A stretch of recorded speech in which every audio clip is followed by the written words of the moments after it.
Hey guys, sorry it took so long to publish a new chapter. I had some other projects to work on hopefully. The length and the content of this chapter will make up for it.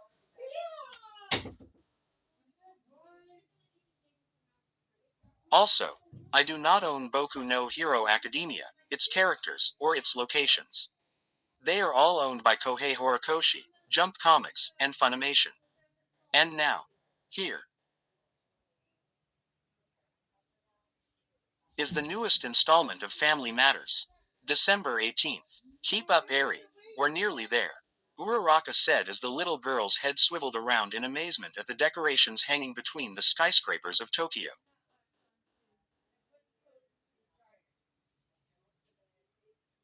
It was the middle of December and everyone was in a festive mood. Large, multicolored paper balls hung in the air on wires, projection cameras displayed snowflakes, snowmen, and other Christmassy decorations against the sides of buildings, and window shoppers stood in awe as they watched the Christmas-themed displays set up by big-name shopping stores. That's all I said. On this particular day, Eri and her parents were heading into the city to pick up a Christmas cake for the Class 1A holiday party on Christmas Eve. Being confined to a small, dark cell for a majority of her life, Eri rarely saw such a wide variety of colors and shapes. So it was understandable that her gaze flitted back and forth between everything she saw, trying to take it all in and not miss a single thing. Midoriya and Uraraka smiled fondly at Eri's sense of awe and wonder. It was so cute to see the little 6-year-old see so many new, fascinating things. After crossing a couple more blocks, the three of them arrived at a small bakery nestled between a bookstore and a pharmacy. The structure was wooden and the entire window display was filled with delicious cakes and pies. As soon as they entered, the scent of sweets hit them like an aromatic firework. Besides the glass cases displaying what the shop had to offer, there were also little toy planes with Santas inside that flew around the room, a ceramic village with a toy train, and holly that hung from the ceiling.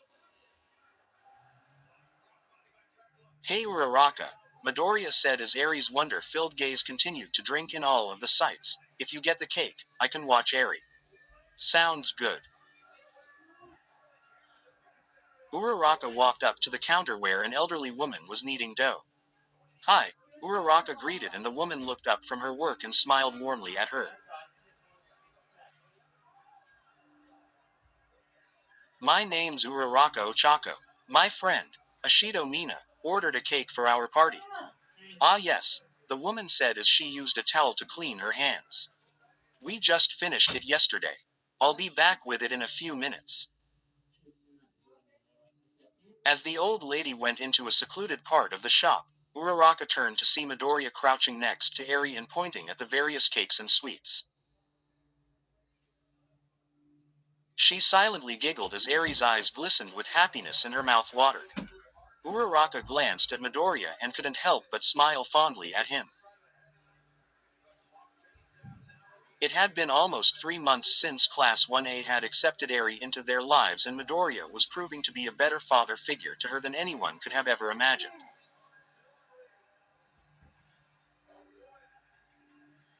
Ochako felt extremely lucky that she was given the opportunity to share all of Eri's adventures with him. Is he your boyfriend? The sudden question caused Uraraka to blush a violent shade of pink as she spun around to see an old man with their Christmas cake and a smile on his face. No. She babbled as she waved her hands back and forth frantically. He's just friend. I mean. We aren't even. Forgive my husband, the old lady said as she playfully smacked the old man's shoulder.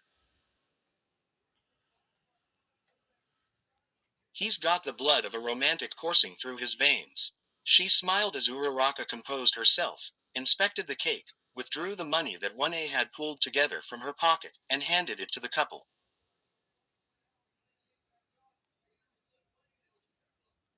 How long have you two been together? Uraraka asked curiously. Nearly 60 years, the old lady said as she looked at her husband affectionately. And after 5 children, 8 grandchildren, and 3 great-grandchildren. It's safe to say we would do it all over again in a heartbeat if given the chance.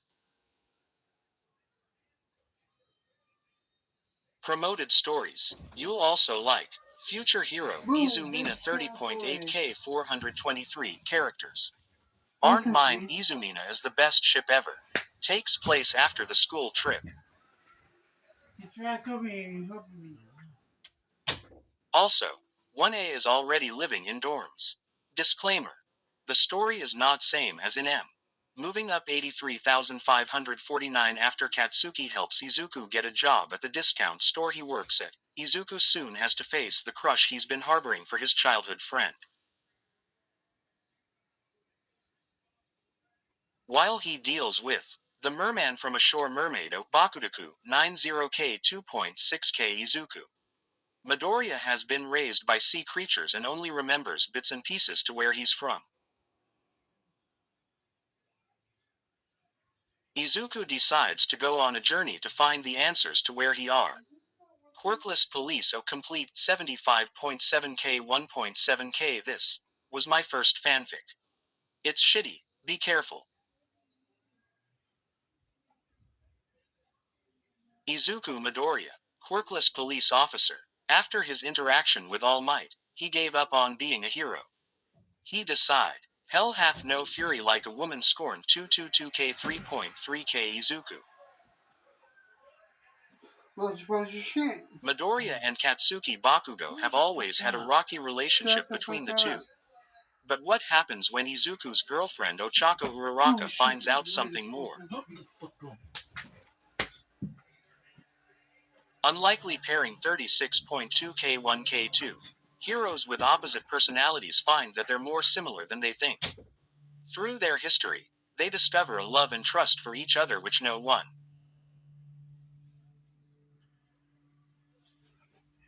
One shots BNH8 discontinued. Stop request. 71.3K 476 stop requesting.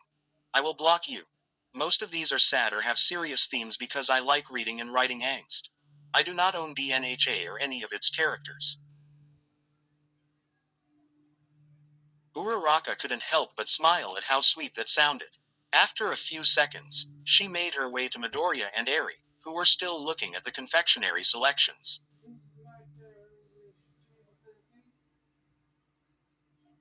Mission accomplished, she announced. Shall we head back home?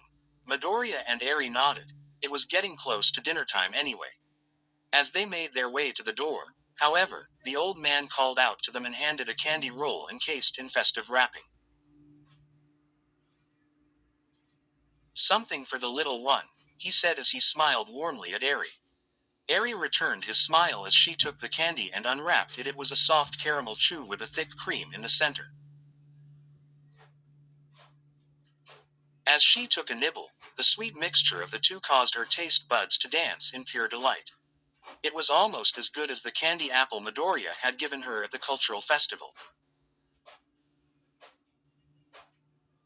Thank you, she said with a bright smile as she took a hold of Midoriya and Uraraka's hands and they all left the store.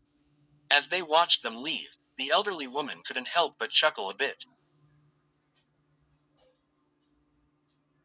It's funny really, she said as her husband raised an eyebrow with curiosity. The way she looks at that boy is rather familiar. Her husband nodded in agreement as he looked at her fondly. Indeed, he said, it's the same way you look at me every day. The old woman smiled, giving him a quick peck on the lips. December 19th. So what are you gonna give your parents for Christmas, Eri? Satsuki asked her friend as they finished drawing their arts and crafts projects. It was the last day of school before Christmas vacation and everyone was buzzing with excitement about where they were going and what they were hoping to get. Monoma Mickey kept bragging about how her parents were taking her to the Hawaiian Islands for Christmas and how they would be staying in the penthouse of the most expensive hotel in the state just so they could literally look down at those beneath them. Kendo Akihito, whose parents were history fans, was going to Aizu Akamatsu for the holidays. Satsuki was going to be spending Christmas with her brother and parents. Fortunately, Suyu was able to convince them to let Satsuki attend 1A's Christmas party on Christmas Eve. I'm not sure, Eri said worriedly. She hadn't thought about getting her mama and papa a Christmas present. I really don't have any money, so I can't buy anything. Why not something homemade? Satsuki suggested. Sis says that the best gifts to give are the ones you make yourself. Taking in her friend's advice, Eri pondered what she could make for Midoriya and Uraraka. As her eyes moved around the classroom, they fell on something near the door. She smiled widely at the idea and raced over to get started. December 20th. Midoriya, Uraraka, and Eri were at the Ginza shopping mall in downtown Tokyo waiting in a long line along with various other families. Mina had insisted that Eri should visit Santa Claus and tell him what she wanted for Christmas, and even though it would probably take a while to actually see Santa, Midoriya and Uraraka thought it would be a wonderful idea.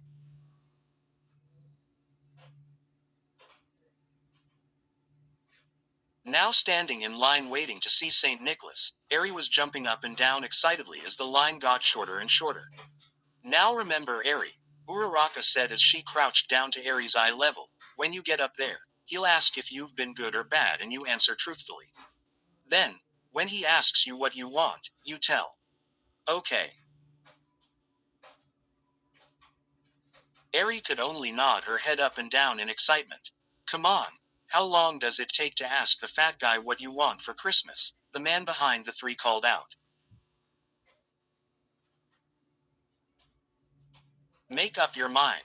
Midoriya and Uraraka shook their heads. The man had done nothing but complain the whole time he was there. He complained about the line, the kids that were scared of Santa, the kids that took too long to give an answer. Anything that could be even a minor annoyance, he jumped at that moment. Nearly everyone in line was giving him a look of either annoyance or disgust. After 5 minutes, it was Eri's turn to see the guest of honor. The man on the elevated platform appeared to be in his late 50s with a round belly and rosy cheeks. His eyes twinkled wisely. His laughter and speech were booming and excited all the children. Ho ho ho.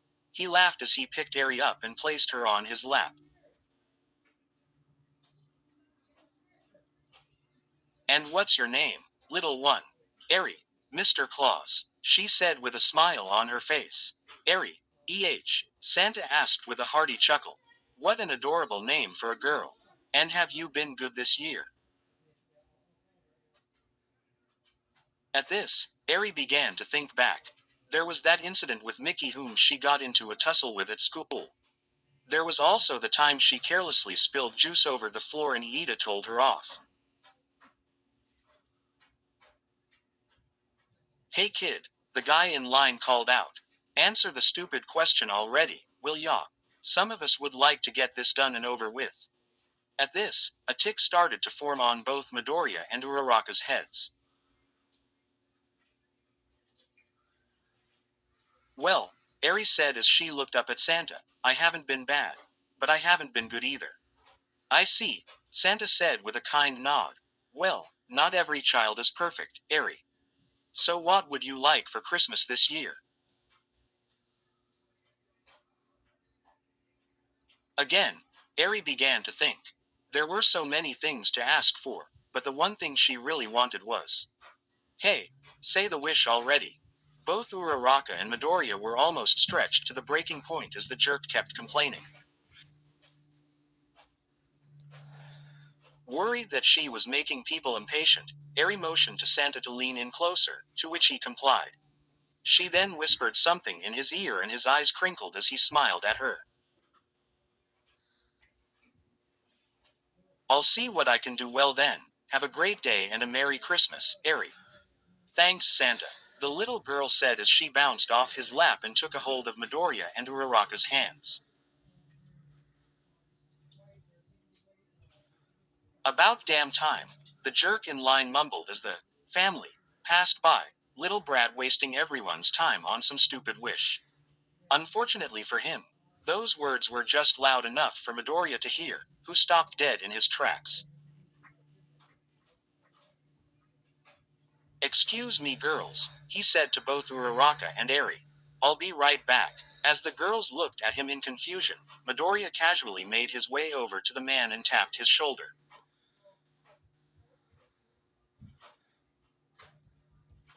"Excuse me, sir. Yeah, what do you?" "How?" Crash. Once the dust had settled, it took everyone a few seconds to register what had happened. Sure enough, the jerk was lying in the makeshift fireplace with his eyes swirling around, knocked out.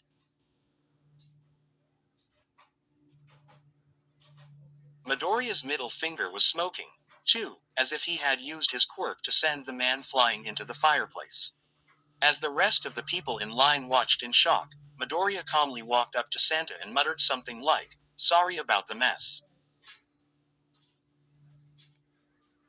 Then, he came up to Eri and Uraraka and said, "Now we can go." And with Eri giggling and Uraraka shaking her head in humorous annoyance, the three of them left for home. December 21st. Eri smiled as she, Akihito, and Satsuki clung to Suyu as she leapt from building to building. Today happened to be her birthday and she was going to celebrate it with her new family. Earlier in the week, Midoriya and Uraraka explained that since her birthday was so close to Christmas, it would be best for her to receive her presents on Christmas instead. Fortunately for them, Eri was very understanding. She even mentioned that she didn't want a big celebration, just a nice dinner with Akihito and Satsuki to come over and play. She figured that Christmas was a hectic time of year and she didn't want to add more stress onto her mama and papa. After a few more minutes, Eri, Suyu and Satsuki arrived at Alliance Heights.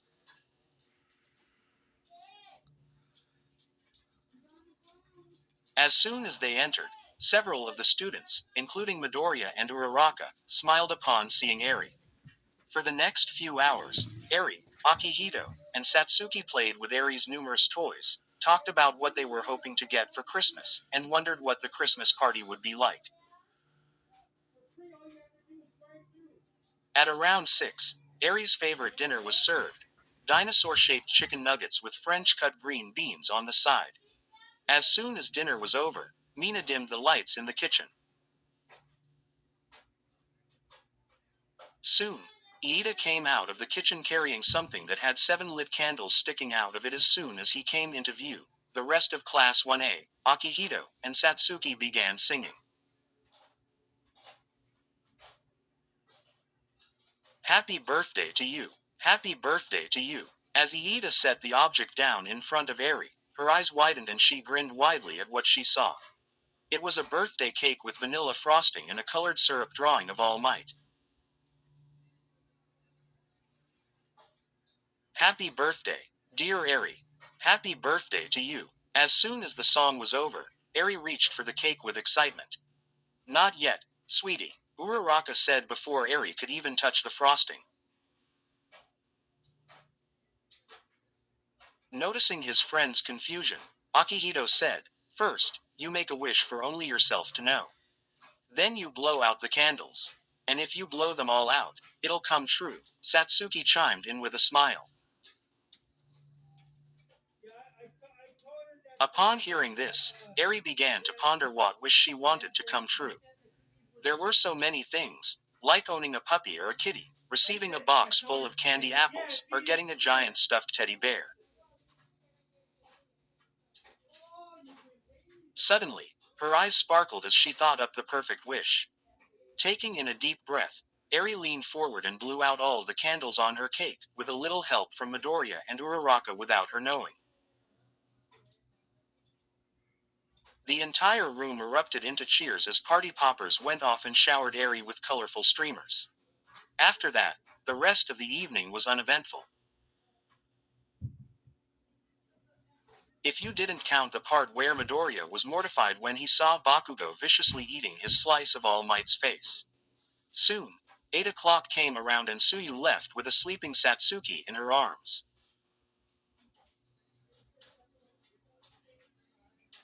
Akihito was picked up a few minutes later by Itsuka, who wished Eri a happy birthday before they left. As they made their way to the stairs so that Eri could get ready for bed, Midoriya and Uraraka noticed that she was looking down at the ground with a dismal look on her face. Eri, Midoriya asked with concern, "Sweetheart, what's the matter? Was the celebration not good?" "No, Papa. It was great. It's just," Eri said as she cast her eyes down to the floor again. "Well, I made that wish when I blew out the candles, but it didn't come true." Midoriya and Uraraka's eyes widened in both shock and sadness. They had forgotten that Eri might have taken what Satsuki and Akihito had both said to heart. 1,000 thoughts raced through their minds as they tried to think of a logical explanation. "Aha!" Masharao suddenly said as he snapped his fingers, having overheard the little girl's distress. He turned to Eri and said, "Wait here, I'll be right back." And like that, he ran up the stairs, leaving Midoriya, Uraraka, and Eri to all share a look of confusion. A few minutes later, he returned with a small, rectangular, wooden box. "I knew this would come in handy one day," he said as he tried to catch his breath from running. "What is it?" Eri asked with intrigue. Masharao smiled as he displayed the box in all its glory. "This, Eri, is a wishing box." "A wishing box?" she asked with a raised eyebrow. "That's right," he said. "This box is meant to store wishes. You whisper your wish into the box so that nobody else can hear it. Once you close the lid, the box will hold on to your wish until it finally comes true." "But won't that waste the wishes you've already made?" Eri asked with concern and worry. "I've never used it before," Masharao said with a chuckle. "I figured it could be put to better use by someone else." "Go ahead. Try it," he added as he lifted the lid ever so slightly. As Eri's eyes sparkled with delight, she leaned forward and opened her mouth to speak when she glanced back at Midoriya and Uraraka. They, in turn, faced away from her and playfully covered their ears. Smiling with satisfaction, Eri whispered something into the box. As she pulled away, Masharao snapped the box shut before stowing it in his back pocket.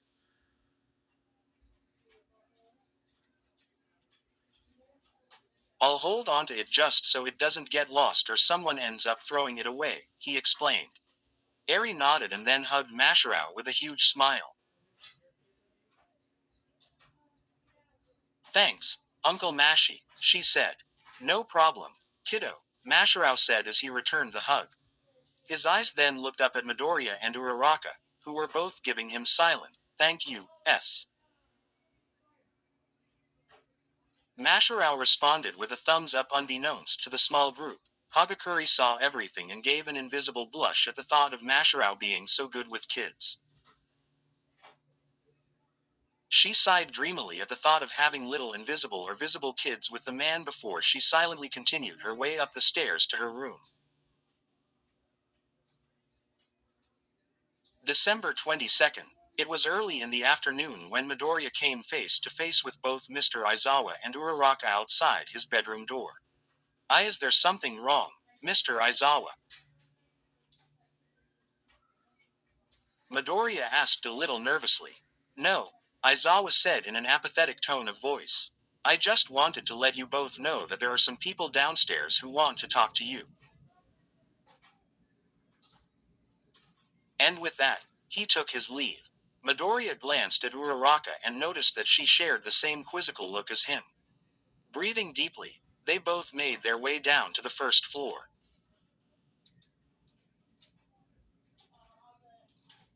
"Ochako, sweetie, it's been too long. There's my little peanut, Izuku, my baby. Look how much you've grown."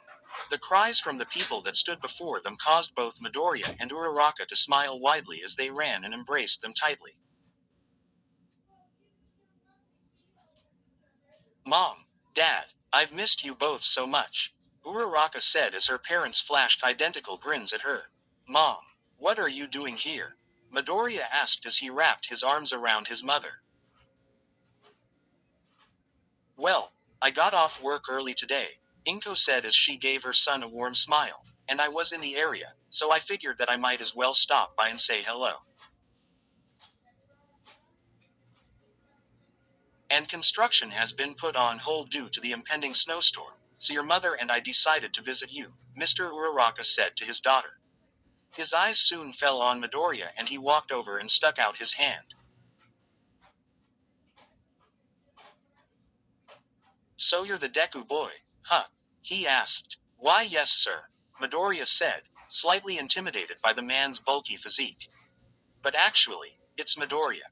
I see, Mr. Uraraka said.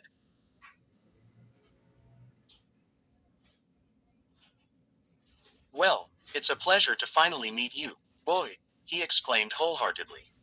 Indeed, Mrs. Uraraka said as Midoriya took Mr. Uraraka's hand and shook it.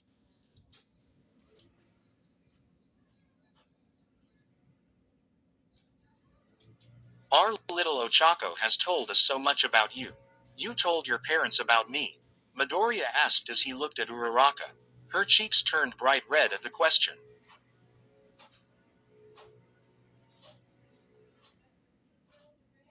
Maybe. One or two things, she responded meekly. Excuse me, Inko said as she looked at Uraraka, but you wouldn't happen to be the girl my Izuku has told me about so much, would you?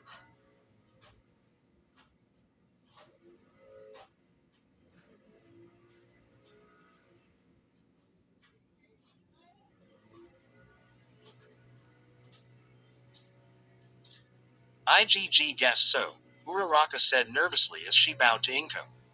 Either way, I send you, Mrs. Midoriya. I'm Ochako Uraraka. It's a pleasure to meet you too. Dear, Inko said with a smile.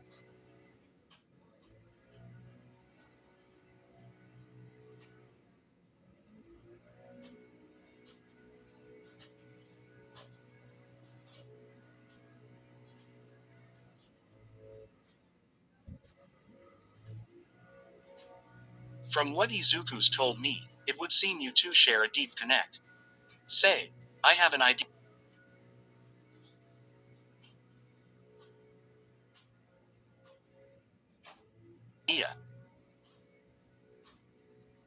Midoriya exclaimed suddenly with a beet red face. Why don't you three take a seat in Uraraka and I will get refreshments?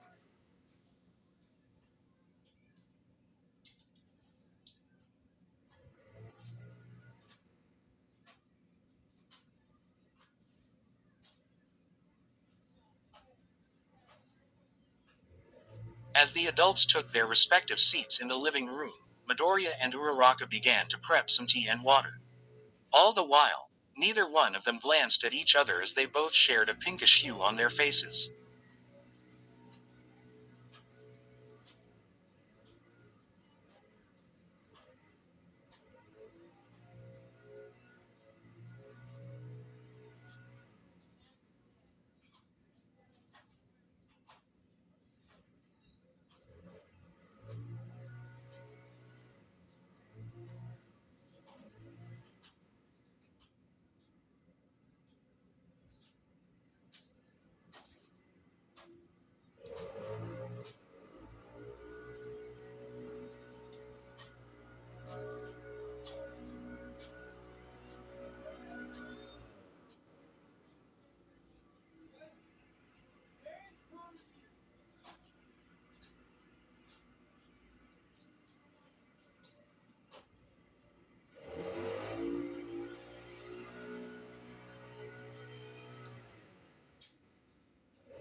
while neither one of them glanced at each other as they both shared a pinkish hue on their faces. Hello. The sound of a small and familiar voice caused Midoriya and Uraraka to turn their heads and see Eri staring at their parents, all of whom wore a mixture of surprise and confusion on their faces.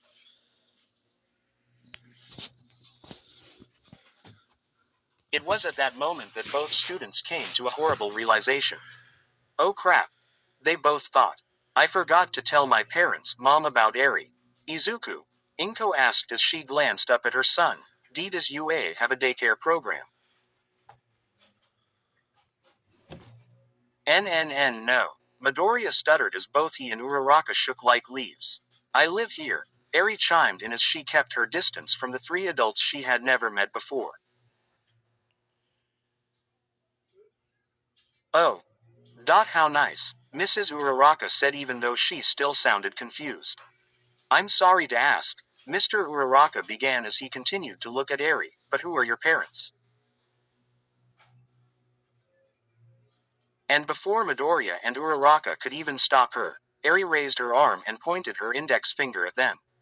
A sudden silence loomed over the living room and kitchen as the little girl's gesture sank in. Midoriya and Uraraka made no movement nor speech in fear of setting one of their parents off. For a few minutes, nobody made a sound while Eri looked around in confusion until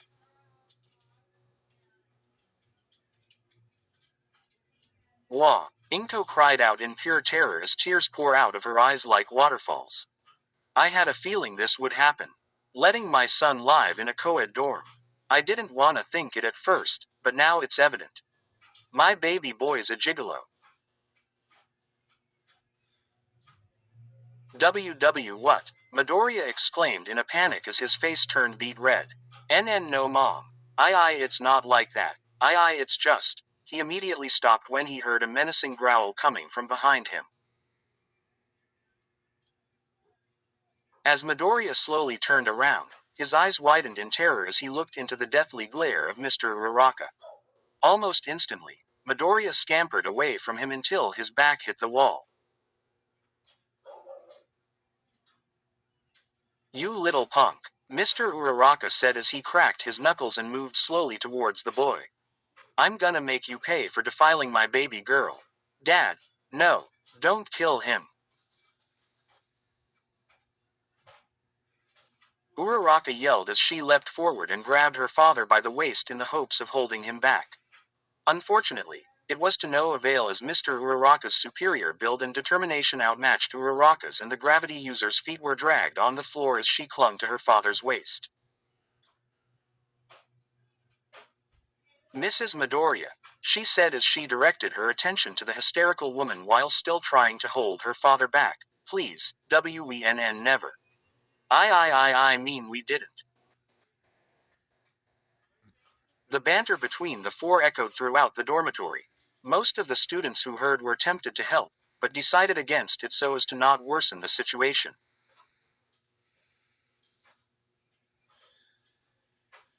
Even Bakugo, who was annoyed by the yelling and crying, knew from experience not to reason with a hysterical Inko Midoriya. Uraraka, Inko, Mr. Uraraka, and Midoriya were so wrapped up in their antics that they didn't notice Mrs. Uraraka sucking in a lungful of air and placing 2 fingers in her mouth. The whistle that emitted from Mrs. Uraraka's mouth was so loud the others had to cover their ears to deafen the noise. Once the whistling had ceased, the others turned to a stern Mrs. Uraraka, who pointed a finger at the corner of the living room. Uraraka and Midoriya's eyes fell onto where she pointed and gave a small gasp as they saw Eri huddled in the corner, rocking back and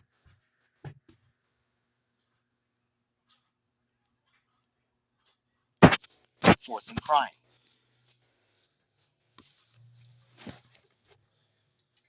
I messed up. Eri mumbled through tears. Everyone's mad because of me IIIRR ruined everything. Midoriya and Uraraka began to make their way to her, but were stopped by Mrs. Uraraka who had held out her hand and shot a glare at both of them. As the two students backed away slightly, Mrs. Uraraka lowered her hand and slowly walked over to Eri. There, she said softly as she crouched down and placed a gentle hand on Eri's head. It's all right. Nobody's upset with you. There's just a bit of a misunderstanding, that's all. So, Eri said as she sniffled a bit with tears still in her eyes. You're not mad at me.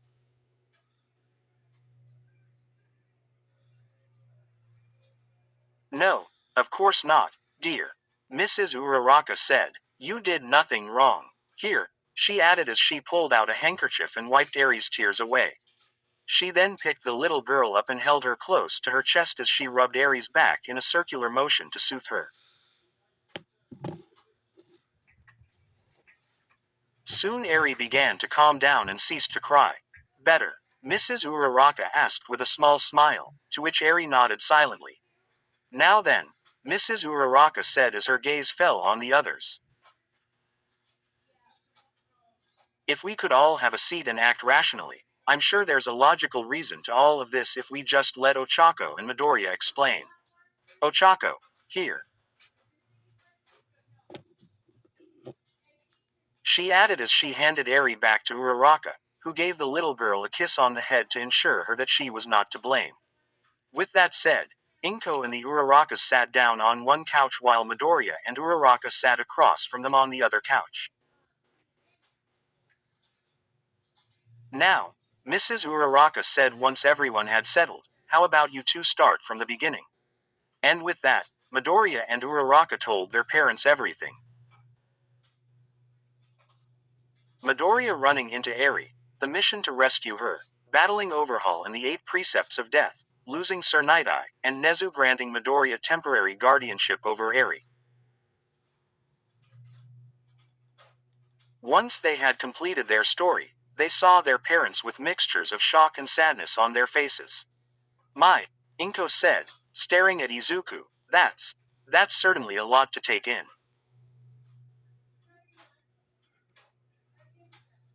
But I'm still confused, Mr. Uraraka said as he glanced back and forth at the two students. Why does she call you two her Mama and Papa? Well, our friend Iida had a theory behind that, Midoriya explained.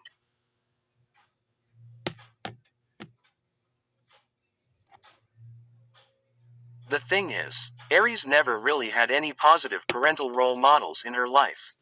She was surrounded by people who either didn't care about her or lied to her.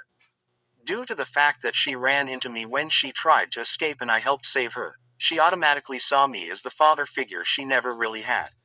So, she calls me her Papa. The same for me, Uraraka chimed in. Since I helped rescue her and I was the first female figure to show her kindness when she arrived here, she immediately saw me as a mother figure and, as a result, calls me her Mama. I see, Mr. Uraraka said with a sigh of relief as the matter was cleared. So you both have to take care of Eri by yourselves? Mrs. Uraraka asked. Not entirely, Midoriya said. Even though I'm technically in charge of her well-being, Uraraka does her fair share of raising Eri. Fortunately for Uraraka, he had failed to notice the smile that grew on her face at his words.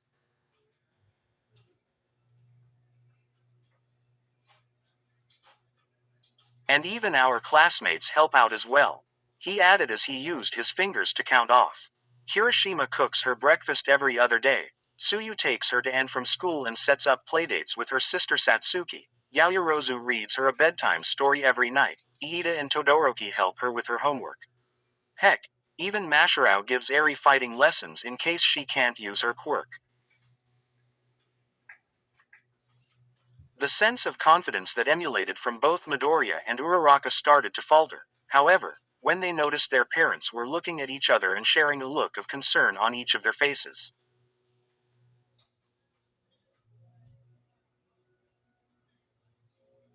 What? Uraraka asked. Listen, we all know you two mean well, Mr. Uraraka said slowly as the adults looked back at the students, but we just feel uncomfortable about the fact that you two are still in high school and yet the principal has placed you in charge of a child who is about half your age.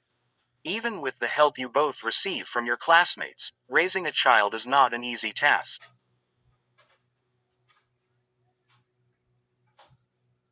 Exactly, Inko said in agreement. And what happens if she gets sick or hurt? Do you two know what to do in a situation like that? Do you know how to discipline her if she ever gets out of line? Do you two know how to?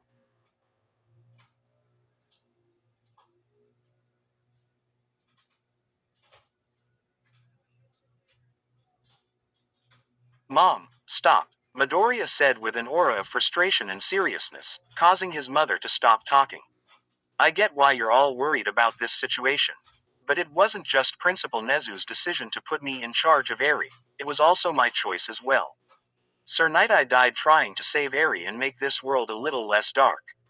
I owe him a debt that I may never be able to repay. Do you know what his last words were before he died?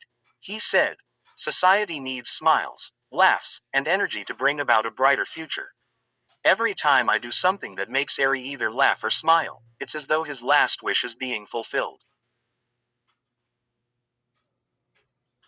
He then glanced down at Eri with a smile before saying, and I am more than willing to help raise Eri if it means accomplishing that. Mom, Dad, Uraraka said as her attention turned to her parents.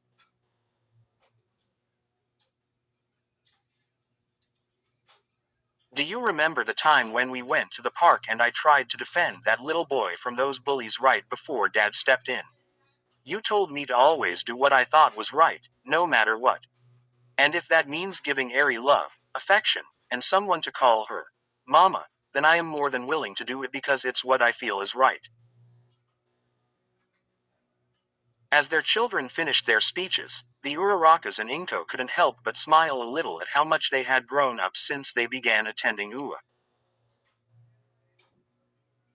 It amazed them that these were the same children that they read bedtime stories to and comforted them when they needed it. Interesting, Mrs. Uraraka said. Well, the three of us may still be unsure about this whole situation. But if you two feel that what you are doing is right, then we wouldn't intervene. Thank you, Uraraka said as both she and Midoriya smiled at their parents. Now that that's said and done, how about I make that pot of tea? Mr. Uraraka asked as he made his way to the kitchen. Oh, and Midoriya, yes sir, I think my daughter would like her hand back, if you don't mind. Confused, both Midoriya and Uraraka looked down, only for their eyes to widen at what he meant. At some point during their counter-arguments, the two of them had managed to link their hands together without either one of them noticing. A light shade of pink covered their faces as they retracted said hand and yelped, sorry.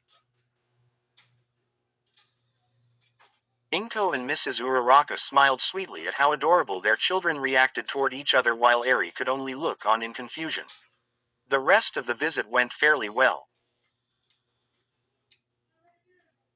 Midoriya and Uraraka told them about what they had learned and how they were honing their skills as heroes in training. Eri told them about what she was learning in school, to which Inko and Mrs. Uraraka were impressed by. She even showed a few of her toys to Mr. Uraraka, who was more than willing to play with her after the whole fiasco. Soon, however, it was time for the parents to leave.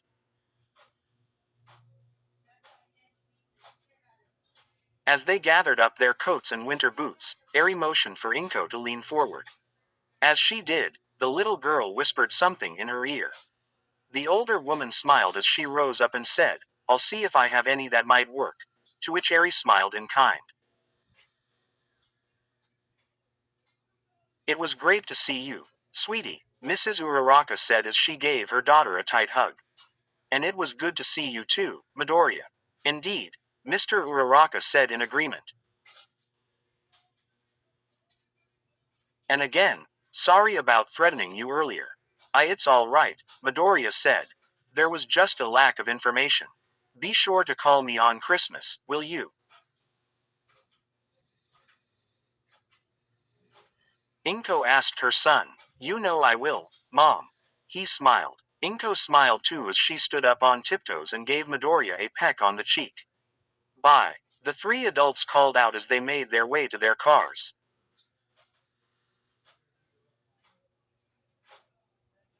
"Bye," Midoriya and Uraraka called back as they waved. "Go on, Eri," Uraraka said to the little girl holding her hand. "Say goodbye." Waving her little hand, Eri called out, "Goodbye, Grandma and Grandpa." "Goodbye, Grandma." At these words, Midoriya and Uraraka froze in shock and the adults whipped their heads up in surprise. "So I'll see you on Christmas. Bye, Mom and Dad." Midoriya and Uraraka cried out in hasty terror as they slammed the door shut and slumped to the floor in exhaustion.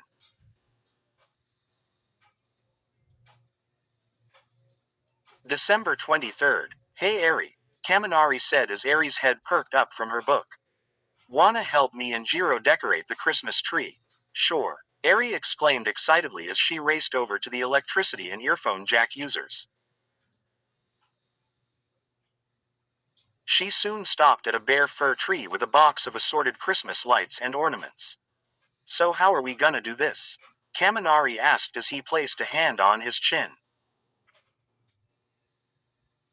"Maybe we could untangle all the lights, plug them in, and then wrap them around the tree. Plugging them in would either cause a short fuse or run the electricity cost up."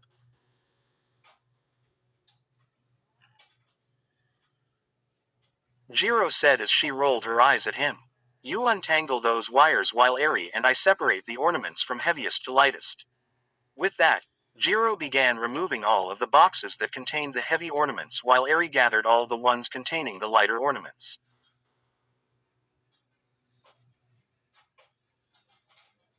As they placed them well away from Kaminari and the Christmas lights, Eri noticed that there were a variety of different colors and shapes. As she and Jiro began sorting and picking out which ones to put on the tree, Eri noticed some of the small ornaments were actually fairly heavy and some of the medium to large ones were hollow and light. "Hey Kaminari," Jiro stated after a good 30 minutes, "you done entangling the lights?" Almost," Kaminari said hesitantly. "I may have hit a slight snag, though." "What are you?" Jiro couldn't finish her sentence for she had just glanced up to see Kaminari in an awkward position. At some point, he had wrapped himself up in the Christmas lights. His legs were attached together and it looked like he couldn't move them. His arms were also wrapped to his sides, making it difficult to move them as well. Even his face was covered in the festive lights. Shaking her head while Eri giggled a bit, Jiro said, "Maybe we should just ditch the tree and hang the ornaments on you." As Jiro turned her back to the electricity user, Kaminari glanced down at Eri and motioned for her to come closer. "Hey Eri," he said when she did, "wanna see something cool?" As soon as Eri nodded, Kaminari freed his right hand from his confines and activated his quirk at a low setting. He then reached up and placed 2 fingers on a wire that was touching his right cheek. Instantly, the red bulb that was on his nose flickered on and off. Upon seeing Kaminari's trick, Eri could help but burst out laughing at how he looked like a certain red-nosed reindeer. "Auntie Jiro," she said through her fits of laughter. Uncle Kami's just like Rudolph. Jiro looked at Kaminari with a deadpan look on her face and glanced away. He's like a child, she thought. Not only that, but he's also a pervert and an idiot most of the time. Hearing Aries' continued laugh, however, Jiro couldn't help but smile a little out of view of the others.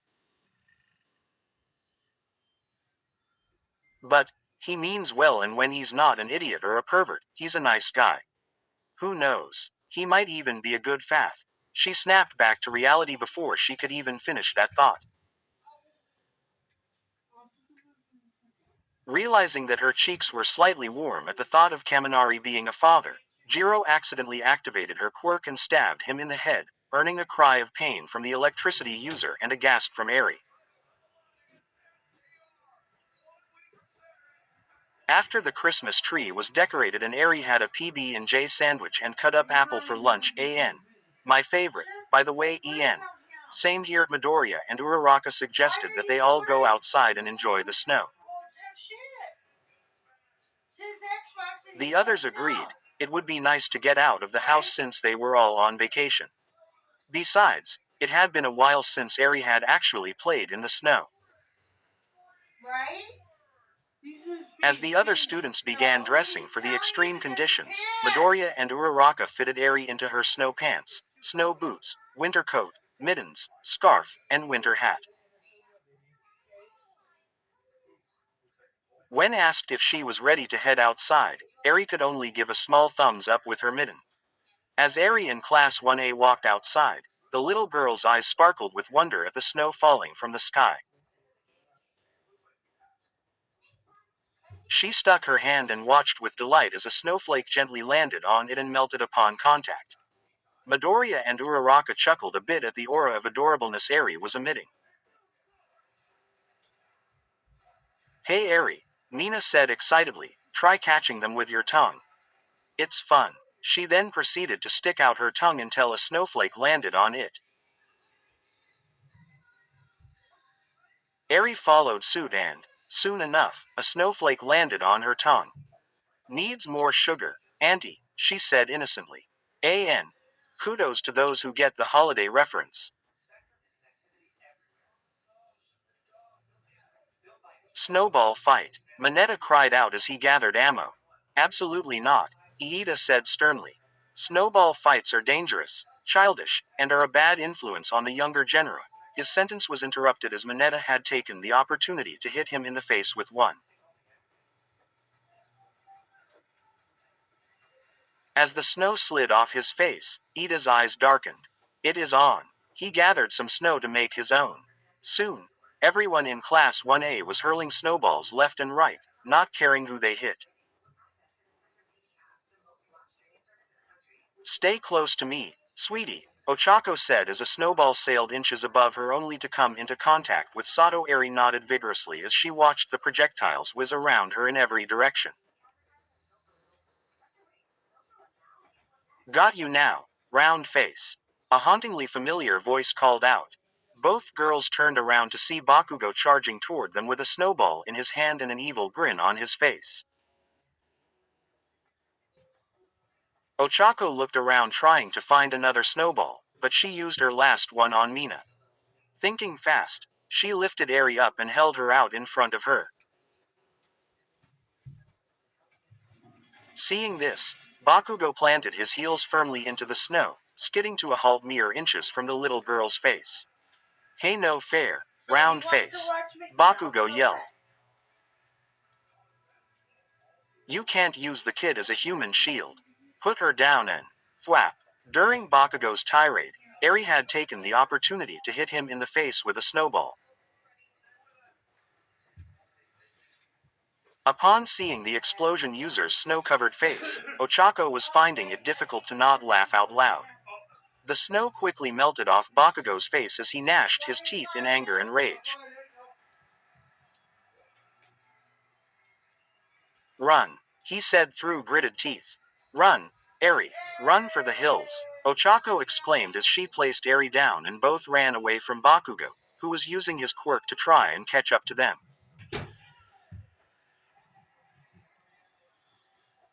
As the two went in opposite directions, Bakugo started chasing after Eri. Upon realizing this, Eri moved her legs as fast as she could. As she continued to make a beeline for a place to hide, Eri was suddenly yanked from behind and pulled into a makeshift wall of snow. She opened her eyes to gaze up at Shoto and Momo's puzzled faces. "And what exactly are you running from, Eri?" Shoto asked with a raised eyebrow. "Kachan," Eri said as she rubbed the back of her head and gave a sheepish smile. "I may have thrown a snowball at his face. That explains a lot," both students thought. "Well then," Momo said with a sigh, "guess we'll have to fix that, huh?" "But how?" Eri asked with curiosity. "Don't worry," Shoto said. "We've got a plan." "Kid," the unmistakable voice of Bakugo called out in anger. "Where are you? You can't hide forever." His eyes then fell on the snow wall and a smirk grew on his face. "So that's where you're hiding," he said as he made his way over. He was barely 6 feet away from the wall, however, when Shoto and Momo popped up with a snowball in each hand. Another quick glance caused Bakugo to also notice the huge pile of snowballs behind Shoto. "Oh you mother," he began, but was interrupted when his fellow classmates began pelting him with snowballs. While this was going on, Eri handed snowballs to Shoto and Momo as they continued to hurl them at Bakugo. The onslaught continued for a good 5 minutes until the trio ran out of snowballs. Eri glanced over the wall and tried to look for Bakugo, but he was nowhere to be found. Her eyes soon fell on an arm that was sticking out under a pile of snow and was twitching in agitation. "Now that he'll have some time to cool off," Momo said as she wiped her hands and looked down at Eri, "how about we go look for Uraraka? She's probably worried sick about you." "Okay," Eri said as she took Momo and Shoto's hands. And with that, the trio left to join the others while Bakugo was gritting his teeth in anger under a pile of snow. "That kid is gonna be the fucking death of me," he thought as he tried to pull himself out. December 24th. "Okay Eri. Just hold still for a few more seconds," Uraraka said as she worked on the bow in Eri's hair. It was Christmas Eve and Class 1A was hosting a party for themselves, their teachers, and a few others. For the big event, Momo had bought Eri a traditional plaid holiday dress with a red cardigan, black leggings, and shiny black shoes. The dress also came with a hairbow.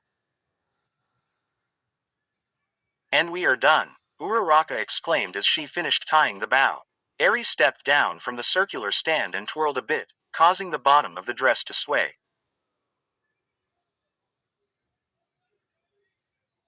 "You look absolutely beautiful, sweetie," Uraraka said with a smile.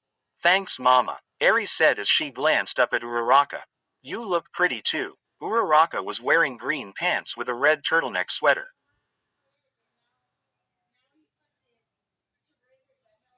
She was also wearing a perfume meant to smell like peppermint. Uraraka planted a kiss on Eri's cheek, causing the little girl to giggle. "Now," Uraraka said as she stood up and extended her hand out to Eri, "let's see if Deku's ready." The little girl nodded and took Uraraka's hand as the two of them exited the room and made their way downstairs. Soon they came across the second floor and knocked on Midoriya's door. As the door opened to reveal the one for all user, both Uraraka and Eri's eyes widen at the blue wool All Might sweater he was wearing. Is there anything he owns that isn't All Might themed? Both girls thought in unison. "Ready for the party, Eri?" Midoriya asked as he glanced down at the little girl. Smiling as she nodded vigorously in excitement, he took her free hand and accompanied both her and Uraraka down to the party. As soon as her gaze was level with the ceiling, Eri's eyes widened in surprise and awe. The living room and kitchen were covered in festive decorations with colored balls and lights hanging from the ceiling. Around the room were electric candles perched on the windowsills while the lights were dimmed to give an aura of calmness and tranquility. The Christmas tree was fully decorated and lit up, adding to the festive ambiance. There were even tables with a wide variety of food and sweets. As soon as she was visible for all to see, many of the girls and some of the boys crowded around Eri and commented on how beautiful and adorable she looked in her dress. Momo was particularly pleased that Eri liked it, considering it was her personal favorite as well. "Hey Eri," Satsuki called out among the crowd. "Hey Satsuki," Eri said as she ran to her best friend. Satsuki was wearing the exact same dress Eri had on, except that hers was green. She also had a green bow tied up in her hair. "You look lovely in that dress." Eri turned around to see a gangly man with a sunken face and blonde hair sticking out in all directions. He smiled as her own eyes and smile widened. "Grandpa might," Eri exclaimed as she ran to the former pro hero. "You hoping Santa will give you lots of presents tomorrow morning?" All Might asked as he knelt down and pet the top of Eri's head. Eri nodded vigorously as All Might chuckled a bit. Meanwhile, at the walkway that connected the kitchen and the living room, Uraraka and Midoriya couldn't help but smile as they saw Eri talking to All Might. She seemed so happy being surrounded by things that she hadn't seen in years and people who cared about her. Slowly but surely, they knew she was on the path to a full recovery. "Hey Ochako, Midoriya," Mina said as she gave a sly smile and pointed upward. "Take a look above you." It only took half a millisecond for both Uraraka and Midoriya to look up before their faces turned an equal shade of pink. Hanging right in between them was a stem of mistletoe. Their faces soon lowered as they stared at each other and sweat began to pour out of their faces like waterfalls. Some of the other students began to crowd with looks of either anticipation or sly grins on their faces. As the seconds ticked by, neither Uraraka nor Midoriya moved a muscle out of fear until. I just remembered," Midoriya exclaimed. "IGGG gotta go check on the ham. And I gotta see if we have enough NN napkins." Ochako said quickly. And with that, both students ran off at breakneck speed. Those who stuck around to see the show left the scene either mumbling words of disappointment or groaning. Mina, however, was beside herself. "Are you kidding me?" she cried out in frustration. "I frickin' gift wrapped that for them." Just then, there was a knock at the front door. Calming down, Mina casually walked over and opened it to greet the newcomers. "So glad you guys could make it. She'll be so excited to see you again." Eri,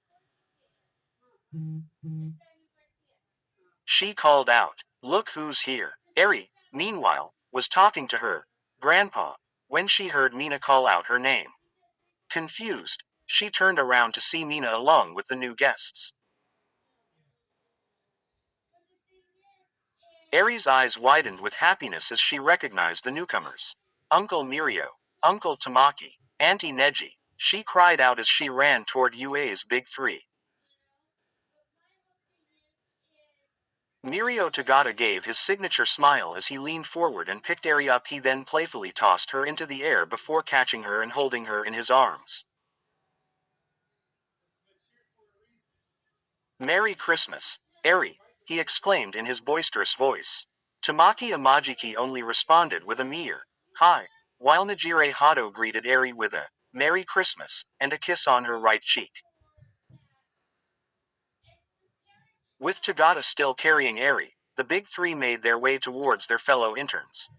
Amajiki met up with Kirishima, who was more than thrilled to see him. Tagata and Hado made their way toward the opposite end of the room where they saw Midoriya, Uraraka. The two students' heads perked up at the sound of their names being called out. They turned and immediately smiled as they saw their upperclassmen heading their way. Tagata, Hado. They called out as they walked toward them. Glad to see you two are doing well, Hado said cheerfully as she pulled Uraraka into a tight embrace. We're just so glad you three could make it, Midoriya said excitedly, as if we would miss out on seeing this little one, Mirio said as he playfully tickled Eri, causing her to giggle. He then placed her down, which prompted her to run and find Satsuki. She seems to be enjoying herself, Hado chimed in as she, Tagata, Midoriya, and Uraraka watched the little girl leave.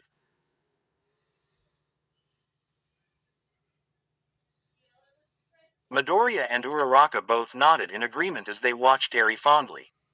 But in all seriousness, Tagata said as he placed a hand on Midoriya's shoulder while Hado did the same towards Uraraka, we're both very proud of you for doing this for her. She seems to be enjoying her life with you and the rest of your class. There are times where it's been hard, Midoriya said.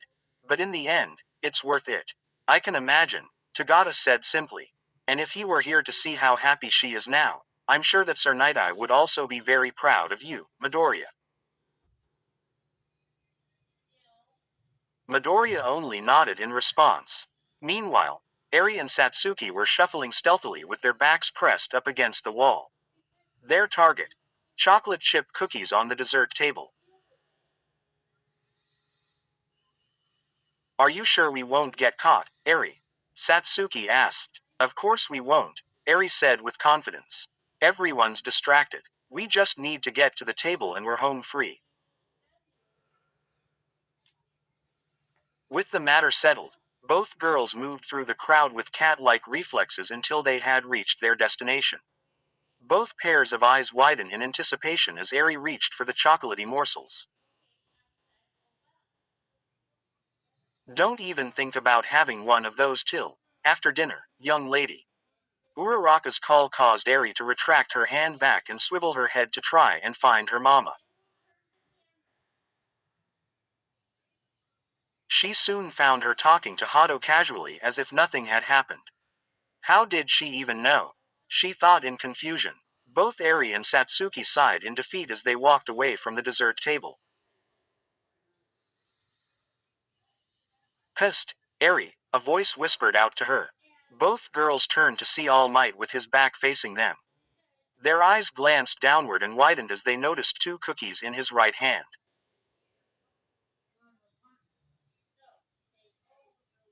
Thanks, Grandpa, Eri said happily as she and Satsuki took the cookies and ran off. All Might smiled a bit as he turned to get some more eggnog. He stepped back, however, when he came face to face with Midoriya and Uraraka, the latter of whom was glaring up at the former pro-hero. All Might said nervously as Uraraka's eyes bore into him. I read somewhere that it's the job of the grandparent to spoil their grandchild.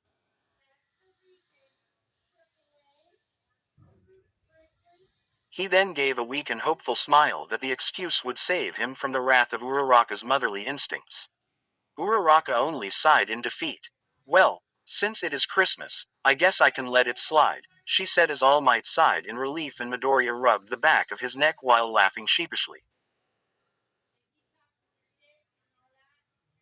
30 minutes later, dinner was served. There was a whole plethora of foods. Baked ham, roasted potatoes, buttered green beans, stuffing, carrots, squash, cranberry sauce, and buttered rolls. Eri made it a point to try a little of everything, thus helping Midoriya and Ochako to know what dishes she would like in the future. Dinner was mostly quiet until Kaminari and Mineta started fighting over the wishbone. When Kaminari came out the victor, the miniature pervert tackled him, claiming that he was robbed of his wish. They only stopped fighting when Jiro stabbed Kaminari with her ear jacks and Bakugo karate chopped Mineta on the head, knocking him out instantly. My best guess is that Minetta's wish was a key to the Playboy Mansion, or to the girls' dorm rooms. After dinner was finished, there was a sudden knock on the door. Mina raced over and opened it with a smile on her face. "Hey girl," she said excitedly. "Didn't think you were gonna make it." "Yeah, power loader put me on cleaning duty before the holiday break," Hatsume said as she entered the dormitory. "But I'm here and ready to party." "What's up, Class 1A?" The rest of the class kindly said. "Hi," in return, while Uraraka merely responded with a friendly wave. The only person who wasn't happy with Hatsume being at the party was Eri. She still hadn't gotten over the incident back on Halloween. When Hatsume greeted everyone, Eri didn't greet her back. Instead, she put on an adorable pout and stared daggers at the pink-haired girl. "You're just in time," Midoriya said. "We haven't even gotten to the Christmas cake yet." "Sweet," Hatsume replied happily. "By the way, Midoriya, I have something for you," she added as she walked toward the boy. With speed fast enough to rival Iida, Eri ran from her chair until she was standing right between Midoriya and Hatsume.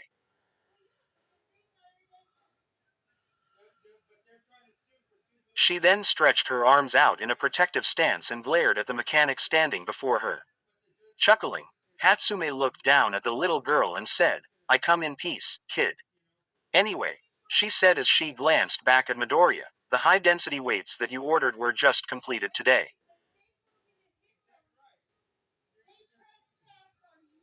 "Sweet," Midoriya said as he saw the devices. "I always wanted to use these." "Oh, Iida," Hatsume said as she directed her attention to the class representative. Upon hearing her call his name, Iida immediately stiffened. He still hadn't forgiven Hatsume for the way she used their fight during the sports festival to commercialize her support items. "I'm glad you're here," Hatsume continued, not even noticing the frozen atmosphere Iida gave off by looking at her. "I wanted to tell you that I just completed something for your brother. It should be at his place by tomorrow." At the mention of his brother, Iida's expression changed from annoyance to a mixture of puzzlement and surprise. Thanks," he said, unsure of how to even respond to such a statement. "And I have something for Eri as well." Hatsume handed a bundle to the girl. Eri cautiously took the present, which felt light to the touch. She then looked to Uraraka for permission to open it. When she responded with a nod, Eri opened the parcel. Her curiosity was further piqued when it was revealed to be a one-piece suit. But what made the suit so unique was the fact that it was green, had a hood with eye holes, and had rabbit-like ears on top. In addition, the design on the body made it look like it was a superhero costume. "It almost looked like it's a onesie," Uraraka said as she glanced at the suit.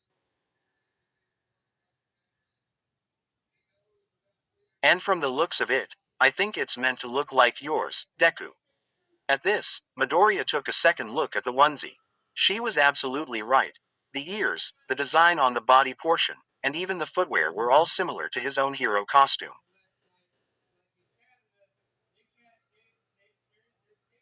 The evidence was clear enough. Hatsume had made Eri a Deku onesie. "Yeah," Hatsume said with a smile, "that took a lot longer to make than the equipment.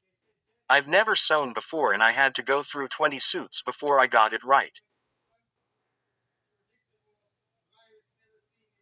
"What do you say to Hatsume, Eri?" Midoriya asked as the little girl's eyes sparkled with delight at her Christmas present.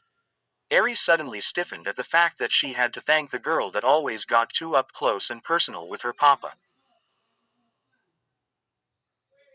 Swallowing her pride and putting personal displeasure aside, Eri turned to look at the mechanic but stared downward as she muttered, "Thank you." "I'll take it," Hatsume said with a chuckle. The rest of the party continued when Kirishima brought out the Christmas cake. Eri and Satsuki's eyes widened with excitement at the sight of the cake, which was covered with white frosting and had strawberries cut with frosting in between them on top of it. There was also a little plastic Santa and a plastic Rudolph on top as well. Once the cake had been distributed, Eri ended up with the Santa on top of her slice while Satsuki had Rudolph on hers. After everyone had eaten their piece, Momo noticed that the hands on the clock rested at 8:30 p.m. How about I read you the night before Christmas before you both go to bed? She asked Eri and Satsuki. Both girls nodded in excitement. Momo always told the best stories. Momo then situated herself onto the middle of the couch while Uraraka sat to her right and Suyu sat to her left. Then, Uraraka picked Eri up and sat her on her lap while Suyu did the same for Satsuki. Meanwhile, most of Class 1A gathered around the other chairs and pieces of furniture to listen in on the classic story. The only exceptions were Bakugo, who said he didn't want to listen in on some stupid kid's story, and Mineta, who was not interested in a story that didn't have centerfolds in the middle.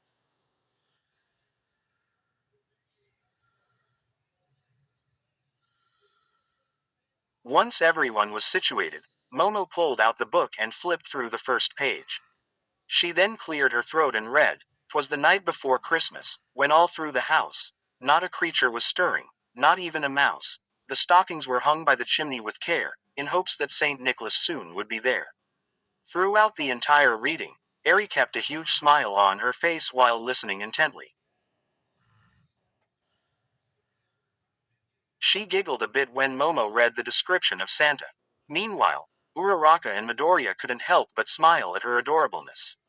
20 minutes later, Momo had almost reached the end of the story. He sprang to his sleigh, to his team gave a whistle, and away they all flew like the down of a thistle. She paused to glance at Eri and Satsuki, only to find both of them fast asleep with Eri resting her head against Uraraka's chest and Satsuki resting hers on Suyu's. Momo smiled as she resumed the story. But I heard him exclaim, ere he drove out of sight, "Merry Christmas to all." She paused once again as she closed the book. She then leaned forward and gently kissed Eri on the head before whispering, "And to all a good night."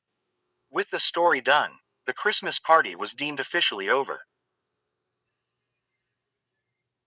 Suyu left to drop Satsuki back home. The guests left, Class 1A started cleaning up, and Midoriya and Uraraka put Eri to bed before rejoining their classmates.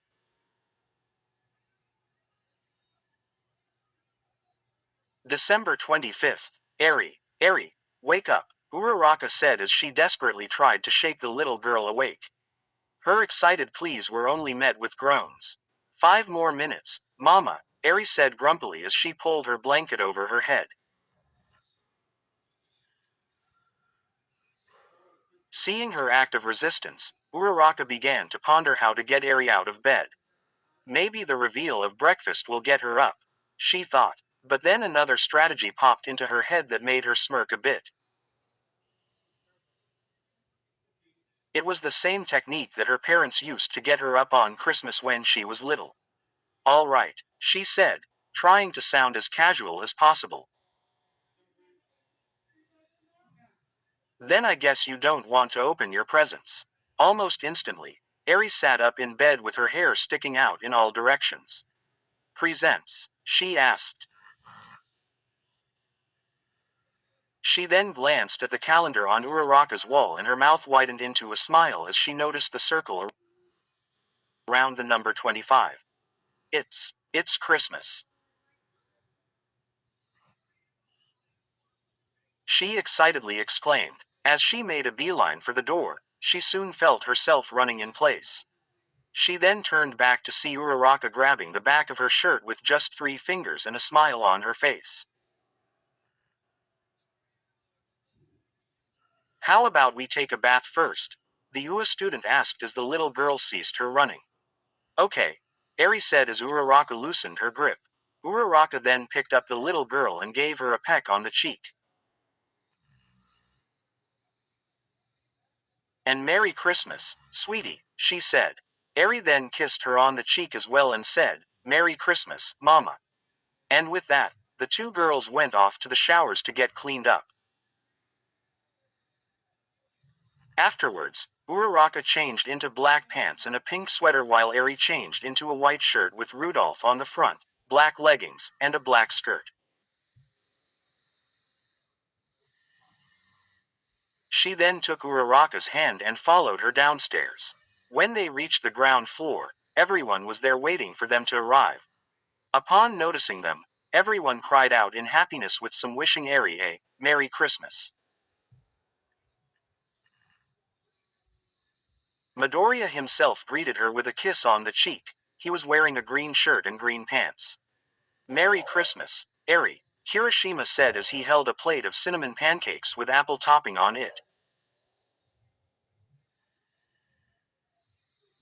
I hope you're hungry. Eri's eyes widened at the breakfast she saw before her. The mixed aroma of apple and cinnamon caused her sense of smell to go into overdrive and she had to summon all of her willpower not to drool in excitement and anticipation. Once she sat down and said, Itadakimasu, she then proceeded to take a bite out of the delicious breakfast. It felt as though she had entered food nirvana. The pancakes were so light and fluffy and yet not runny. In addition, the amount of cinnamon in each flapjack was just perfect. Not too much for her to cough on and yet not too little for the flavor to be undetectable. As for the apples, they were soft and yet firm enough to chew on while the sauce was warm and sweet. The combination of the cinnamon in the pancakes and the tartness of the apples was enough to make Eri to close her eyes and smile blissfully from the sensation. I take it you like them? Kirishima asked with a chuckle. They're delicious. Thanks, Uncle Shima, Eri exclaimed delightedly as she took another bite of the delectable morsel. After breakfast, Midoriya and Uraraka took Eri into the living room where she gasped with surprise and awe. There were several wrapped gifts of all different shapes and sizes under the Christmas tree, some of which she noticed had her name on them. A sideways glance caused her to see an empty plate and glass and a note where she had left out milk and cookies for Santa. As she opened the letter, it read, Dear Eri, thank you so much for the milk and cookies. They were delicious. I hope you enjoy the gifts I've given you. You do deserve them for being such a good little girl, after all. Merry Christmas, my dear Santa Claus. Eri grinned as she read the letter and showed it to everyone.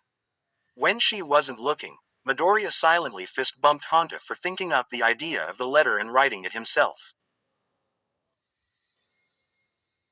Once that was finished, Class 1A began opening their presents. Shoto had given Momo a complete Russian doll collection that she had been eyeing during the holiday season. She bowed repeatedly and thanked him with a face as pink as Mina's skin. Mina, meanwhile, presented Kirishima with a framed picture of Crimson Riot, and Kirishima's eyes widened as he saw a message and autograph from the pro hero himself.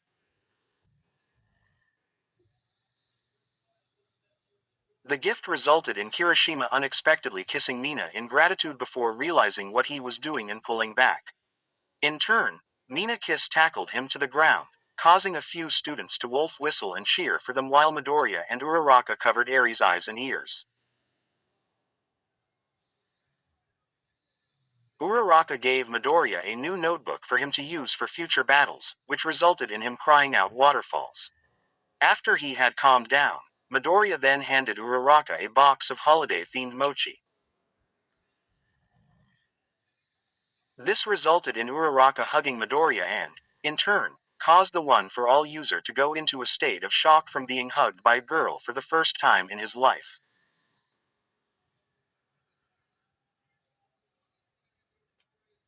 Eri seemed to enjoy gift opening the most out of everyone.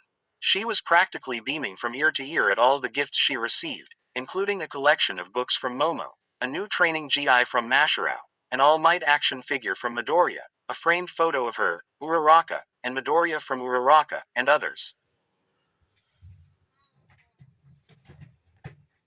Seeing her smile seemed to put a smile on everyone else's faces as well.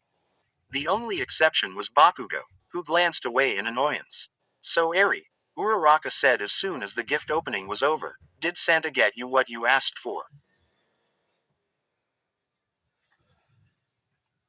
"Yep," Eri said simply. "What was it?" Midoriya asked quizzically. Eri scanned the entire room, looking at the faces of Class 1A, before she glanced up at Midoriya and said, "A family." The comment resulted in a collective of DAAAWs from the girls and even from a few boys. At around 11 o'clock, there was a knock at the door. "Oh good, they're here," Iida exclaimed as he made his way to the main doors. He then opened them up to reveal 4 people, 3 women and 1 man, who stood before Class 1A and said, with glittering eyes, "Rock on. With cat paws, we're here to help.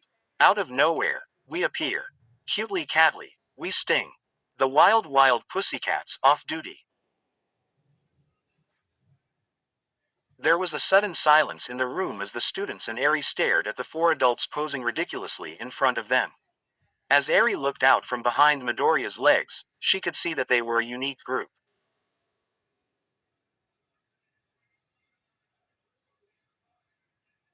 They all seemed to be in their 30s with various personalities. The woman with the burgundy red hair seemed to be the calmest and gentlest out of all of them. The woman with turquoise hair seemed to be the polar opposite, being all hyperactive through her body language. The blonde woman seemed to be hyperactive as well, but was very loud and didn't seem to care how she came off to others, and the soul male looked very strict and intimidating. "Hey there," Midoriya finally said. "Glad you all could make it." "Well, it has been a while since we last met," the woman with the burgundy red hair said as the quartet got out of their poses. "And when Eraserhead and Iida invited us, we couldn't resist the offer. Oh, by the way," Uraraka said, "we have a new resident." Midoriya then moved aside so that Eri was in full view of the pro heroes. "Guys," Uraraka said as she knelt down beside the little girl, "this is Eri." "Oh my god, you are so cute," the blonde and turquoise-haired women exclaimed as they rushed forward up close to Eri's face. The sudden exclamations and invasion of personal space caused Eri to suddenly hug Uraraka in fear. "It's all right," a soft voice said as Eri felt a warm hand on her head. She opened her eyes to see the burgundy red-haired woman looking down at her with a gentle smile. "They won't hurt you. They're just energetic," she added with a sweat drop. "So you're the little girl Aizawa told us about." At this, Eri merely nodded her head. "Then allow us to introduce ourselves," the woman said as she rejoined the others. Soon, they made their introductions and struck out poses while stating them. "I'm Sosaki Shino, known by many as the pro-hero Mandalay and leader of the Wild Wild Pussycats." The burgundy red-haired woman exclaimed. "Name Tsuchikawa Ryako, aka Pixie Bob," the blonde said loudly. "Chitori Yawara, but you shall refer to me as Tiger." The male exclaimed in a deep and macho voice. "And my name is Shiratoko Tomoko, formerly known as the hero Ragdoll," the turquoise-haired girl said while waving her hands up and down excitedly with her fingers curled up to look like cat paws. "And we are the Wild Wild Pussycats," all 4 shouted in unison as they each struck a final pose. "It's nice to meet you all," Eri said as she smiled at the 4 adults. "Oh, by the way, Midoriya, Sosaki said, "There's someone who's wanted to see you for a while." "Aunt Sosaki, come on." The sound of a small boy's pleading voice caused Eri to look around in surprise and confusion. Sosaki and the others stepped aside to reveal a small boy who looked to be slightly younger than Eri. He wore a scowl on his face as he glanced upward at the One for All user. His most notable feature was a red hat on his head with two pointy gold horns on it. "Kutra," Midoriya said excitedly as he walked up to the boy and vigorously shook his hand. "How have you been? It's been a while, huh? Why? Yeah," the boy said as a small blush grew on his face. Upon seeing the blush, Eri couldn't help but giggle to herself.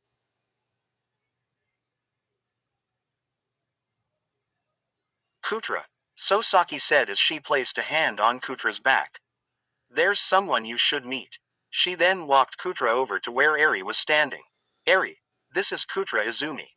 He's my nephew," she said before she directed her attention back to the boy and continuing.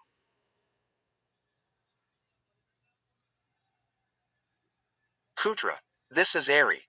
She's living with Midoriya and the rest of Class 1A. Kutra's cheeks turned a bright pink as he looked at the girl before him. He had never really had any interactions with a girl his own age, and seeing one caused him to shake a bit out of nervousness. When she smiled at him, he felt something warm and tingly growing inside. "Hi, Kutra. Nice to meet you," Eri said sweetly, causing Kutra to stiffen a bit.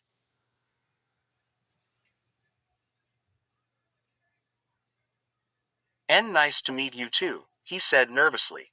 "So," Eri said, "how do you know Papa?" When Kutra didn't give any sudden response to Eri calling Midoriya Papa, Sosaki whispered to Izuku and Uraraka. "Aizawa explained everything to us, even the fact that she calls you to her Mama and Papa." "Well," Kutra said, "he and the rest of the students went to our quirk training camp, and during a villain attack, he saved me and you." "Me too," Eri said. "He and Mama saved me from some villains. So I guess we're the same, huh?" Why yeah," Kutra said nervously. "Isn't there something you'd like to give her, Kutra?" Sosaki asked with a small smile. Kutra suddenly remembered. Sosaki had insisted that he give Eri a present when they visited as a sign of friendship. Kutra then reached into his pocket and pulled out a very small, rectangular object covered in gift wrap. He stood frozen in place as he looked at the girl standing before him, who was staring back in confusion. "Go on, Kutra. Give Eri her gift," Sosaki said gently as she gave him a little push forward. Gulping, Kutra's expression hardened as he gave in to his aunt's demands. "Here," he said as he stuck out the small present and glanced away from Eri. Eri took the little gift and opened it gently. It turned out to be a colorful, thick piece of paper with All Might on it. "It's a trading card," Kutra said.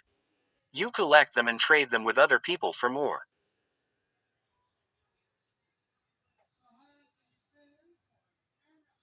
As Eri flipped it over, she saw writing that mentioned her grandpa's stats, history, and certain fun facts. "This is dot for me?" she asked. "Yeah, well," Kutra said as his body shifted sideways and his tough guy persona came back. "I've got about 2 of those back home. So I figured it wouldn't hurt if I gave one Awa." He didn't get the chance to finish his sentence, as Eri had taken the opportunity to plant a kiss on his left cheek, causing Kutra's face to turn a violent shade of Valentine red. He swiveled his head with wide eyes to see Eri give him a small smile as she said, "Thanks, Kutra." The children failed to notice the mixed reactions from the pussycats and the students in response to the sweet gesture. A majority of the students were either fangirling silently or looking on in shock at how bold Eri had been. Even Midoriya and Uraraka were surprised at Eri's actions. Taking all bets. Mina whispered in excitement. Taking all bets for how many years it'll be before these two start dating. Who wants to bet on this? Immediately, various boys and girls started whispering bets and handing money to her. 11,386 yen on 5 years. 17,080 on 6 years. 34,160 on. Guys. All the other students turned to see Midoriya and Uraraka looking both flustered and slightly agitated. You shouldn't be making bets on when they'll end up dating, Midoriya said. Exactly, Uraraka said in agreement. And besides, they're just kids. We shouldn't try to bet on their whole future and the relationship they could have with each oath. 56,934 yen on 9 years. Both Midoriya and Uraraka's eyes widened in shock when they saw Sosaki handing a wad of cash to Mina, who jotted it down in her notebook. What? She asked as she looked at the two students' faces. I want great nieces and nephews. Kutra, meanwhile, was about to say something in protest toward his aunt when he suddenly felt a sudden aura of menace from behind. Turning around, he soon lost all color in his face as he stared up at the glaring faces of Bakugo and Kirishima, both of whom had activated their quirks in a threatening manner. Listen up, brat, Bakugo said through gritted teeth. You so much as try anything with her, and you'll be in for a world of hurt. Snatch, or. Tsuchikawa said with a hand on Bakugo's face and a venomous glare on her own. You might have your face crushed if you so much as lay a hand on Kutra. Which is it, punk? She asked as she began to tighten her grip. Kirishima wasn't faring any better. Mina had taken it upon herself to grab a hold of his right ear and scold him for his actions. Kutra was at a loss for words as he witnessed the chaos in front of him. Eri, on the other hand, couldn't help but giggle a bit as she looked at Kutra and smiled. Nervously, Kutra smiled back. After everyone had calmed down and any injuries were prevented, the rest of the day went off without a hitch. The Pussycats joined Class 1A for a pleasant afternoon luncheon of sandwiches and tea. Eri sat between Midoriya and Kutra, to whom she talked about her school, her friends, and what it was like to live with Class 1A. The conversation then turned to Kutra talking about the training camp that his aunt and the others presided over. Eri was fascinated by the fact that it was so far out in the woods, seeing as how she had been cooped up for years in a cold, dark room. Soon, however, it was time for the Pussycats to leave.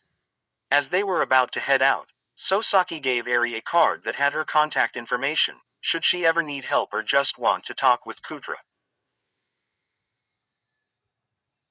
The altercation caused Kutra to lower his hat in embarrassment and Eri to giggle. So, sweetie, Midoriya said when the Pussycats and Kutra left, did you have fun today?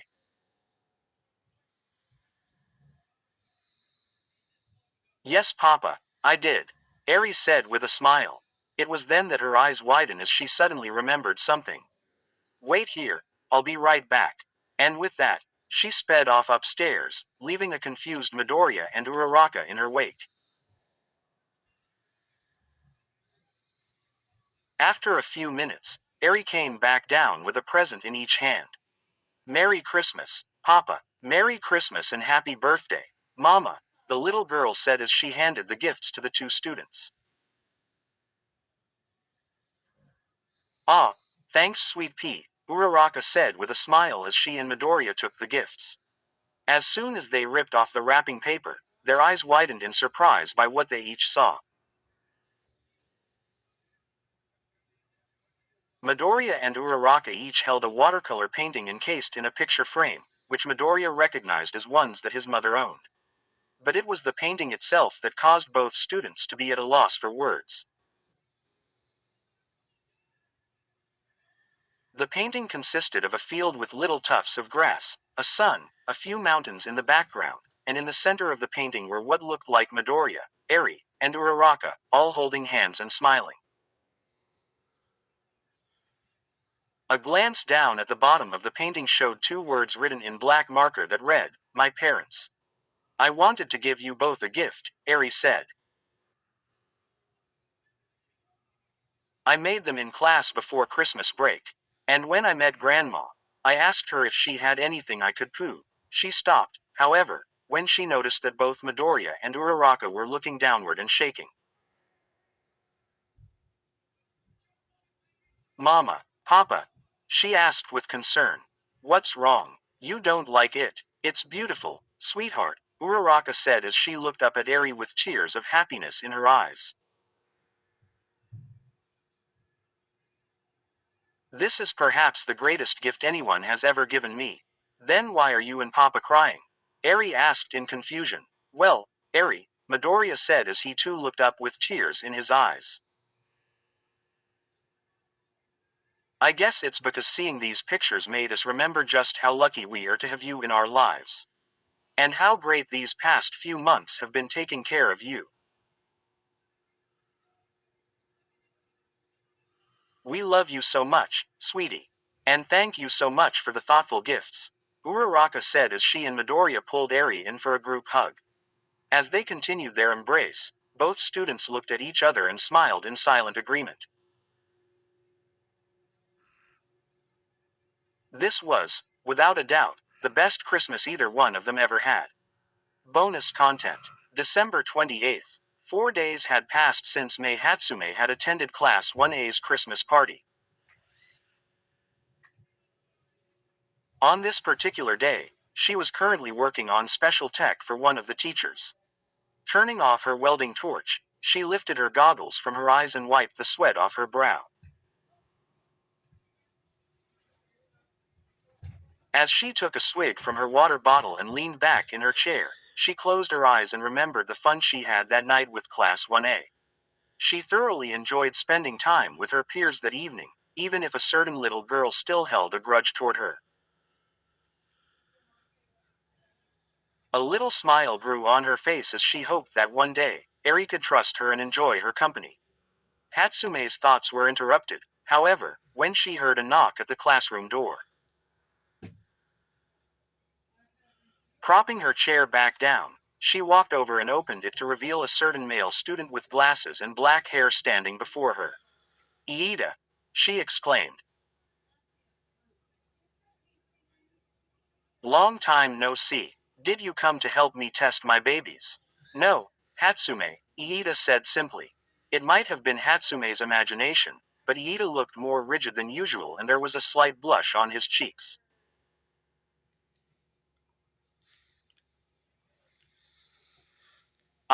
I came to say thanks. Rather, my brother wished to say thanks." "So I take it that he liked his gift?" Hatsume asked with a smile. "Indeed," Iida said as he tried to maintain his composure. "In fact, my entire family was surprised by the... What was the devices called again?"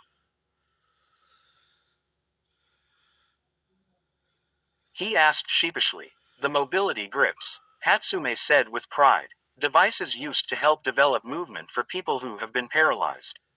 Just attach some needles into the nervous system, think the command, and move those limbs. Even when there isn't a crowd, she still feels the need to advertise her devices." Iida thought. "Yes, well, I'm sure this will help show you how he felt about them," he said as he pulled out his phone and pressed the play button on a video. It showed Tensai in his wheelchair wearing what looked like metal gears and poles on his right leg and foot. Mei couldn't help but smile a bit as she watched Tensai's eyes widen as he slowly raised his right leg. She could also faintly hear the sounds of what looked like a woman sobbing happily as she watched the spectacle before her. Needless to say, Iida said as he paused the video and pocketed his phone, "My family cannot thank you enough, Hatsume. My brother especially. He was happy to know that there was still the chance he could be a pro hero, should the right equipment come along.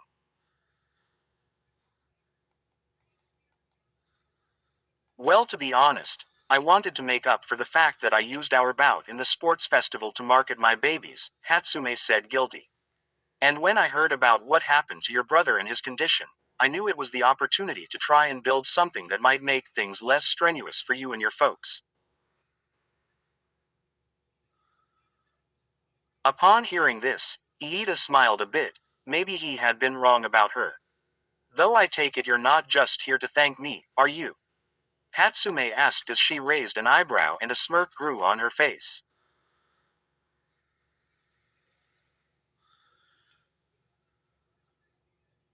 No, Iida said as her question brought him back to reality. He then cleared his throat nervously before continuing. In light of what you have done, I was perhaps hoping to repay you. And no, I will not help you test your babies. He added quickly as he saw Hatsume's eyes light up with excitement. I was wondering perhaps, if you weren't too busy sometime, to join me for some coffee, or something. Hatsume's eyes widened a bit. She had never expected Tenya Iida to offer such a proposal, especially after what had happened between them at the sports festival last fall.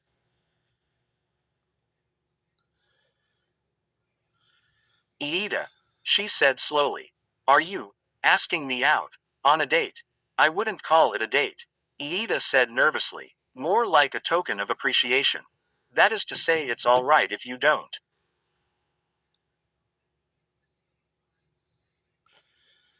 Sure. I'm sorry, Iida asked in surprise. Sure. Coffee sounds nice, Hatsume said with a smile. Excellent, Iida said. I shall notify you soon with a possible date that we could get together. Good day, Hatsume, he added as he walked away. See ya, Iida, Hatsume called out. As she closed the door, she couldn't help but smile a bit as she closed her eyes and thought, next year's going to be pretty interesting. And with that, perhaps the longest chapter this story will ever have is complete. One small note to point out is the editor's notes next to the author's notes. Mumblesnake helped me with editing this chapter and she decided to input her own notes, which I found to be funny. Once again, sorry for the delay. However, with me working on other projects and the length of this chapter, you can see why.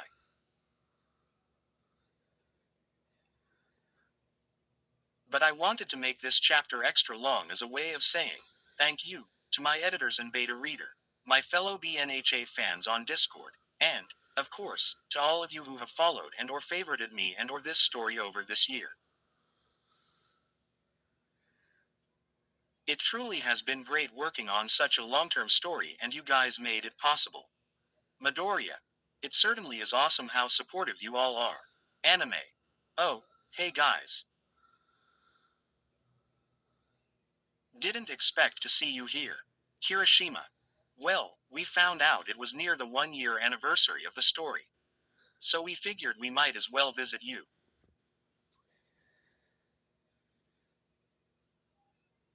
Anime.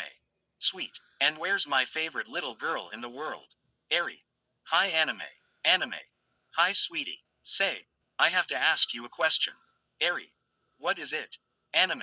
Which would you prefer for my next big BNHA project? A Lion King story in which Papa is Simba, Mama is Nala, and Grandpa Might is Mufasa. Or a story set in the future in which you are the hero. Eri, thinking about it, I like both.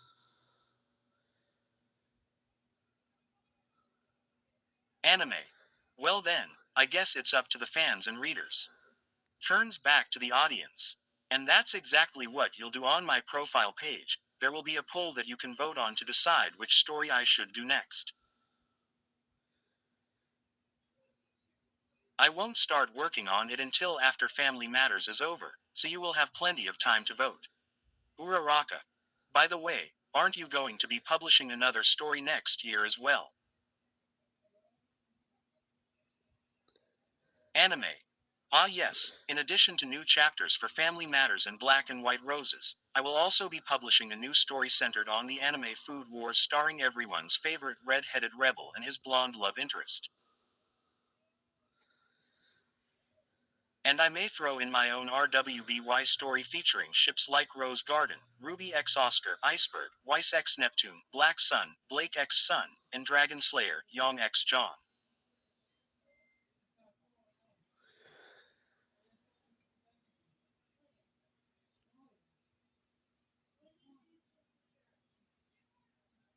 Jiro. Cool. Anyway, kudos to Nirvana, Anime's beta reader, and Mumblesnake for helping out with editing this chapter. Kaminari. And kudos to Boa Jade and Vinsmoke Julia for their suggestion for Eri helping me and Jiro decorate the Christmas tree. Anime. Yes, thank you both so much for that suggestion. Also, additional kudos go out to Lord XG3 for mentioning me as an inspiration for his story, The Fafnir Knight. If you want a good story, you should check that one out. I will be taking a bit of a break during this month to recover from writing this chapter. When the new year starts, however, I will be back to writing Family Matters again. Next year will be epic. It'll have Eri learning how to swim, Midoriya and Eri taking care of a sick Uraraka, Eri learning how to control her quirk, covers Eri's ears, the return of Noshimuri removes hands, and the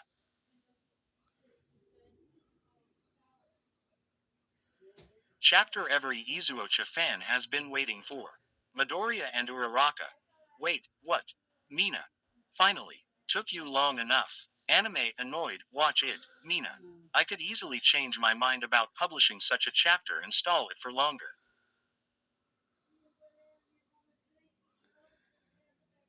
Heck, you're lucky I finally managed to canonize you and Kirishima together. I could change that as well. Mina. Sorry, and thank you.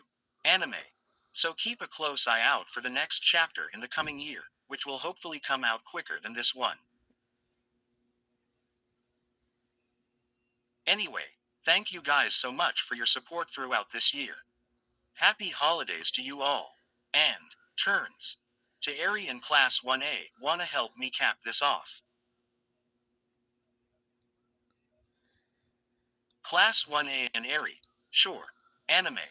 Always remember to go beyond, with Class 1A and Eri plus Ultra. Where stories live. Discover now.